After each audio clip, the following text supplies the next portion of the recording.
اور ان پر ان کے رب کی نوازشیں اور رحمتیں ہیں، وَأُولَٰئِکَ هُمُ الْمُهْتَدُونَ، اور یہی لوگ ہدایت یافتہ ہیں۔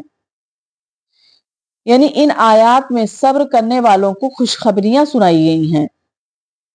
اور حدیث میں نقصان اور مصیبت کے وقت اِنَّا لِلَّهِ وَإِنَّا إِلَيْهِ راجعون پڑھنا، یعنی کسی کا انتقال ہو جائے یا پھر کوئی بہت بڑا حادثہ پیش آ جائے، یا پھر اگر کوئی چیز ہماری گم ہو جائے تو اس پر بھی اگر ہم اِنَّا لِلَّهِ پڑھیں تو انشاءاللہ العزیز وہ ضرور مل جاتی ہے۔ تو حدیث میں نقصان اور مصیبت کے وقت اِنَّا لِلَّهِ وَإِنَّا إِلَيْهِ راجعون کے ساتھ نبی کریم صلی اللہ علیہ وسلم نے، صحیح مسلم کی حدیث ہے کہ نبی کریم صلی اللہ علیہ وسلم نے فرمایا، اس کے ساتھ اللہم اجرنی فی مصیبتی واخلف لی خیرا منہا، یہ بھی پڑھنا چاہیے۔ تو یہاں پر صبر کرنے والوں کے بارے میں بتایا گیا، اور صبر کرنے کا اللہ تعالیٰ نے کیا فرمایا کہ ہم کس طریقے سے آزمائیں گے، کہ ہم دشمن کے ڈر سے، بھوک سے، خوف سے، جان اور مال سے، اور پھلوں کی یعنی رزق کی کمی کے ذریعے سے آزمائیں گے۔ یعنی تمام وجوہات اللہ تعالیٰ نے بتا دی کہ ہم اس طریقے سے تمہیں آزمائیں گے، اور اگر تم اس پر صبر کیے تو پھر تمہارے لیے کیا ہوگا، اگر تم اس پر صبر کیے تو تمہارے رب کی نوازشیں اور رحمتیں ہوں گی، یعنی اللہ تعالیٰ کی نوازشیں ہوں گی، اس کی رحمتیں نازل ہوں گی، اور ایسے ہی لوگ ہدایت یافتہ ہوتے ہیں۔ ایسے ہی لوگ جو ہوتے ہیں وہ ہدایت پر ہوتے ہیں، وہی حق پر ہوتے ہیں جو تمام چیزوں پر صبر کرتے ہیں اور کہتے ہیں اِنَّا لِلَّهِ وَإِنَّا إِلَيْهِ راجعون، کہ بے شک ہم اللہ ہی کے لیے ہیں اور اسی کی طرف لوٹ کر جائیں گے۔ آگے اللہ تعالیٰ فرماتے ہیں اِنَّ الصَّفَا وَالْمَرْوَةَ مِن شَعَائِرِ اللَّهِ، بے شک صفا اور مروہ اللہ کی نشانیوں میں سے ہیں۔ فَمَنْ حَجَّ الْبَيْتَ أَوِ اعْتَمَرَ فَلَا جُنَاحَ عَلَيْهِ أَن يَطَّوَّفَ بِهِمَا، اور اس لیے بیت اللہ کا حج اور عمرہ کرنے والے پر ان کا طواف کر لینے میں کوئی گناہ نہیں۔ تو یہاں پر اللہ سبحانہ وتعالیٰ نے کیا فرمایا کہ یہاں پر صفا اور مروہ کے درمیان سعی کرنے کو، اللہ تعالیٰ نے صفا اور مروہ کے درمیان سعی کرنے کو یہاں پر ایک، چونکہ یہ حج کا ایک رکن ہوتا ہے، ایک حصہ ہوتا ہے، اور اس کے بغیر حج مکمل نہیں ہوتا ہے، تو یہ ایک حصہ ہے۔ لیکن قرآن نے جو یہ الفاظ استعمال کیے کہ اس میں کوئی گناہ نہیں، تو بعض صحابہ اکرام کو اس میں شبہ ہوا کہ شاید یہ ضروری نہیں ہے، یعنی صفا مروہ کی صحیح کرنا شاید ضروری نہیں ہے۔ جب حضرت عائشہ، یہ صحیح بخاری کی حدیث ہے کہ جب حضرت عائشہ رضی اللہ تعالیٰ عنہا کو اس کا علم ہوا کہ لوگ اس طریقے کے شک و شبہ رکھتے ہیں، تو آپ نے فرمایا کہ اگر اس کا مطلب یہ ہوتا تو پھر اللہ تعالیٰ یوں فرماتے، یعنی اس میں کوئی گناہ نہیں، اگر اس کا مطلب یہ ہوتا تو اللہ تعالیٰ یوں فرماتے فَلَا جُنَاحَ عَلَيْهِ أَن أَلَّا يَطَّوَّفَ بِهِمَا، کہ اگر ان کا طواف نہ کرے تو کوئی گناہ نہیں، اللہ تعالیٰ یہ فرماتے۔ پھر اس کے شان نزول میں یہ بات فرمائی ہے عائشہ رضی اللہ تعالیٰ عنہا نے کہ انصار کے لوگ اسلام لانے سے پہلے منات طاغیہ ایک بت کا نام تھا، جس کے نام کا تلبیہ کرتے تھے، اور وہ مشکل نام کی پہاڑی پر جا کر عبادت کیا کرتے تھے۔ پھر مکہ پہنچ کر ایسے لوگ صفا اور مروہ کی صحیح کرنے کو گناہ سمجھتے تھے، لیکن جب وہ اسلام لے کر آئے تو پھر انہوں نے نبی کریم صلی اللہ علیہ وسلم، جب وہ اسلام لے کر آئے اور مسلمان ہونے کے بعد انہوں نے نبی کریم صلی اللہ علیہ وسلم سے پوچھا، تو آپ کے اوپر یہ آیت نازل ہوئی جس میں کہا گیا کہ صفا اور مروہ کے درمیان صحیح کرنا گناہ نہیں ہے۔ تو یہ صحیح بخاری کی حدیث تھی۔ اس کے علاوہ بعض لوگوں نے اس کا شان نزول یہ بتایا ہے کہ مشرکین مکہ زمانے جاہلیت میں صفا نام کے پہاڑی پر ایک بت رکھے تھے جس کا نام اصاف تھا، اور مروہ پہاڑی پر نائلہ نام کا بت رکھا تھا انہوں نے، اور وہ جنہیں وہ سعی کے دوران بوسہ لیا کرتے تھے اور چھوا کرتے تھے جب وہ سعی کرتے تھے، چکر لگاتے تھے تب۔ اور اللہ تعالیٰ نے اس آیت میں ان کی اس وہم کو، جب وہ لوگ مسلمان ہو گئے تو پھر ان کے ذہن میں یہ آیا کہ صفا اور مروہ میں صحیح نہیں کرنی چاہیے، ان کو یہ آیا کہ شاید اس سے گناہ پڑتا ہوگا، کیونکہ زمانے جاہلیت میں وہ ان بتوں کے لیے صحیح کیا کرتے تھے۔ تو اللہ تعالیٰ نے ان کے اس خلش کو دور کرنے کے لیے، ان کی اس الجھن کو دور کرنے کے لیے اللہ تعالیٰ نے فرما دیا کہ اب یہ صحیح ضروری ہے، اس میں کوئی گناہ نہیں ہے، اس لیے صفا سے آغاز کیا جائے اور مروہ پر اختتام کیا جائے۔ تو یہاں پر اللہ تعالیٰ فرماتے ہیں وَمَن تَطَوَّعَ خَيْرًا فَإِنَّ اللَّهَ شَاكِرٌ عَلِيمٌ، اور اپنی خوشی سے بھلائی کرنے والوں کا اللہ قدردان ہے اور انہیں خوب جاننے والا ہے۔ آگے اللہ تعالیٰ فرماتے ہیں ان الذین یکتمون ما انزلنا من البینات والہدی من بعد ما بیناہ للناس فی الکتاب اولئک یلعنہم اللہ ویلعنہم اللاعنون۔ اللہ تعالیٰ فرماتے ہیں کہ جو لوگ ہماری اتاری ہوئی دلیلوں اور ہدایت کو چھپاتے ہیں باوجود یہ کہ ہم اسے اپنی کتاب میں لوگوں کے لیے بیان کر چکے ہیں، ان لوگوں پر اللہ کی اور تمام لعنت کرنے والوں کی لعنت ہے۔ اب یہاں پر اللہ تعالیٰ کیا فرماتے ہیں؟ یہاں پر اللہ سبحانہ وتعالیٰ فرما رہے ہیں کہ جو لوگ جان بوجھ کر حق بات کو چھپاتے ہیں، جو قرآن میں چیزیں لکھی ہوئی ہیں اس کو لوگ چھپاتے ہیں، تو اس کا اتنا بڑا جرم اللہ تعالیٰ نے بتایا کہ اتنا بڑا اس کا گناہ ہے کہ اللہ نے تو اس پر لعنت کی ہے، لیکن دوسرے لوگوں نے، لعنت کرنے والوں نے بھی اس پر لعنت کی ہے۔ حدیث میں آتا ہے کہ سنن ابن ماجہ اور جامع ترمذی کی حدیث ہے، اللہ کے رسول صلی اللہ علیہ وسلم نے ارشاد فرمایا، جس سے کوئی ایسی بات پوچھی گئی جس کا اس کو علم تھا اور اس نے اس کو چھپایا تو قیامت والے دن آگ کی لگام اس کے منہ میں دی جائے گی۔ یعنی اتنی بڑی وعید اللہ کے رسول نے سنا، اتنا بڑا اس کو سزا دیا جائے گا کہ اس قیامت والے دن آگ کی لگام اس کے منہ میں دی جائے گی۔ تو اس آیت سے کیا پتا چلا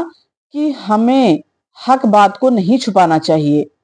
جو بھی اللہ اور اس کے رسول نے بتایا ہمیں اس کو لوگوں کو بتانا چاہیے، اور اگر لوگ ہم سے پوچھیں تو ہمیں بدرجہ اولا اس کو بتانا چاہیے، ورنہ پھر اللہ کی لعنت اور لعنت کرنے والوں کی لعنت ہوگی۔ اللہم حفظنا۔ اس کے بعد اللہ تعالیٰ فرماتے ہیں اِلَّا الَّذِينَ تَابُوا وَأَصْلَحُوا وَبَيَّنُوا فَأُولَئِكَ أَتُوبُ عَلَيْهِمْ وَأَنَا التَّوَّابُ الرَّحِيمُ۔ مگر وہ لوگ جو توبہ کر لیں اور اصلاح کر لیں اور بیان کر دیں تو میں ان کی توبہ قبول کر لیتا ہوں، اور میں توبہ قبول کرنے والا اور رحم کرنے والا ہوں۔ یہاں پر اللہ تعالیٰ نے فرمایا کہ اگر میرے بندوں سے غلطی ہو جائے، یعنی وہ نہیں اس کو بتائے، بعد میں ان کو احساس ہوا کہ یہ تو ہم نے بہت غلط کر دیا، ہم نے نہیں بتایا، تو پھر وہ اللہ تعالیٰ کے حضور توبہ کریں، اپنا اصلاح کریں اور لوگوں کو بھی بتائیں کہ ہم نے یہ آپ کو بات نہیں بتائی تھی، لہٰذا یہ بات ایسی نہیں ایسی تھی، قرآن میں یہ ہے، حدیث میں یہ ہے، مطلب وہ لوگوں کو بھی اس بات کو بتائیں اور پھر دوبارہ سے اس چیز کو یعنی کتمان علم نہ کریں۔ تو اللہ تعالیٰ فرماتے ہیں اتوب علیہم، تو میں ان کی توبہ قبول کر لیتا، یعنی اگر وہ سچے دل سے توبہ کرتے ہیں تو اللہ تعالیٰ فرماتے ہیں میں ان کی توبہ قبول کرتا ہوں۔ کتنا مہربان ہے ہمارا رب کہ وہ ہم گناہ پہ گناہ کرتے ہیں لیکن وہ توبہ قبول کرنے کے لیے تیار رہتا ہے، وہ چاہتا ہے میرے بندے مجھ سے توبہ کرے اور میں ان کی توبہ قبول کر لیا کروں، کیونکہ اللہ تعالیٰ اپنی دو صفت بتا رہے ہیں، وہ انا التواب الرحیم، میں توبہ بھی قبول کرتا ہوں اور رحم بھی کرنے والا ہوں، یعنی صرف توبہ ہی قبول نہیں کرتا ہوں بلکہ میں رحم بھی اپنے بندوں پر کرتا ہوں، ان کے گناہوں کو معاف کر دیا کرتا ہوں اگر وہ سچے دل سے مجھ سے توبہ کر لیں۔ آگے اللہ تعالیٰ فرماتے ہیں ان الذین کفروا وماتوا وهم کفار اولئک علیہم لعنت اللہ والملائکۃ والناس اجمعین۔ یقیناً جو کفار اپنے کفر ہی میں مر جائیں ان پر اللہ کی، فرشتوں کی اور تمام لوگوں کی لعنت ہے۔ خالدین فیہا، وہ اس میں ہمیشہ رہیں گے، لا یخفف عنہم العذاب ولا هم ینظرون، نہ ان سے عذاب ہلکا کیا جائے گا اور نہ انہیں ڈھیل دی جائے گی۔ یہاں پر بتایا گیا کہ جو کفار ہیں، جو کفر، یعنی ہمیں پورا یقین ہے کہ کفر کی حالت میں دنیا سے چلے گئے، تو دنیا سے جو انسان چلا گیا تو وہ دوبارہ واپس نہیں آ سکتا ہے، تو اگر ہم ان پر لعنت کرتے ہیں یعنی کافروں پر جو دنیا سے چلے گئے، دنیا سے جانے کے بعد اس زندگی میں دوبارہ انسان واپس نہیں آتا ہے، تو اگر وہ دنیا سے چلے گئے کفر کی حالت میں تو ہم ان پر لعنت کر سکتے ہیں، ہم ان پر لعنت کر سکتے ہیں اور انہیں کافر بھی کہہ سکتے ہیں، انہیں جہنمی بھی کہہ سکتے ہیں،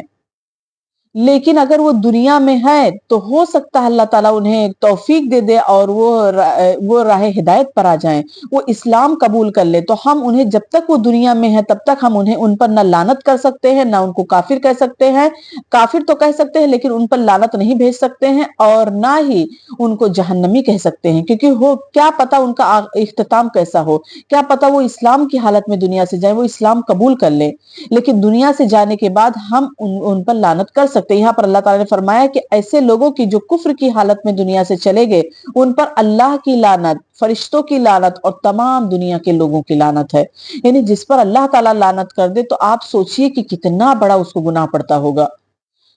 اور اس کے علاوہ خالدین فیہا، وہ اس میں ہمیشہ رہیں گے، ہاں سے مراد جہنم، یعنی اس جہنم میں وہ ہمیشہ ہمیش رہیں گے، وہ کبھی بھی نہیں نکل سکتے۔ یعنی اس سے پتا چلا کہ مسلمان اگر کتنا بھی بڑا گنہگار کیوں نہ ہو، کتنا بھی بڑا گنہگار کیوں نہ ہو، لیکن اگر وہ کلمہ گو ہے، اس نے کلمہ پڑھا ہے، تو ہم کسی بھی مسلمان کو کافر نہیں کہہ سکتے ہیں، نہ ہی کسی بھی مسلمان کو ہم لعنت زدہ کر سکتے ہیں۔ مسلمان کے لیے ہم ہرگز الفاظ استعمال نہیں کر سکتے، کیونکہ اس نے کلمہ پڑھا ہے،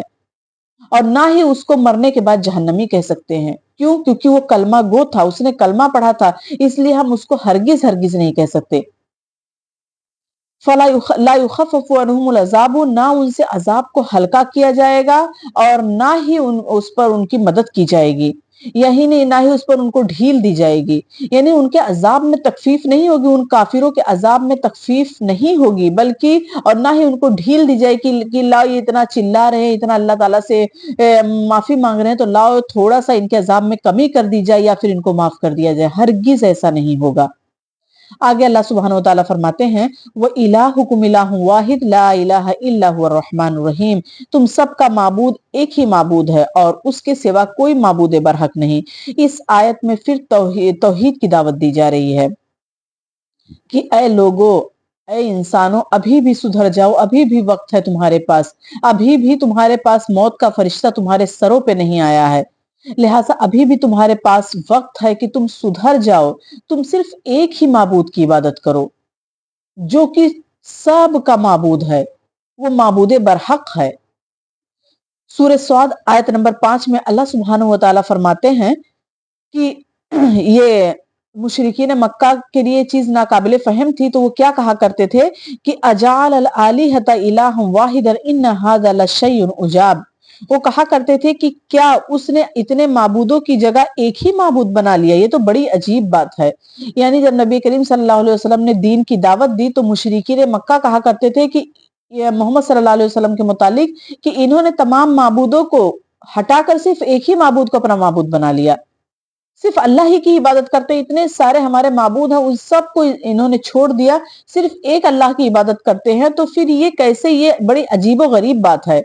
یعنی ان کو لگتا تھا کہ ایک اللہ کی عبادت کرنے سے ہمارے مسئلے کا حل نہیں ہو سکتا ہے، بلکہ جب تک کہ ہم ہزاروں خداؤں کی پرستش نہ کریں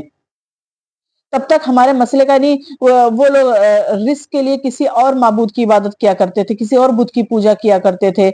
جیسے کہ آج کل ہم کرتے ہیں، اور اس کے علاوہ جو ہے وہ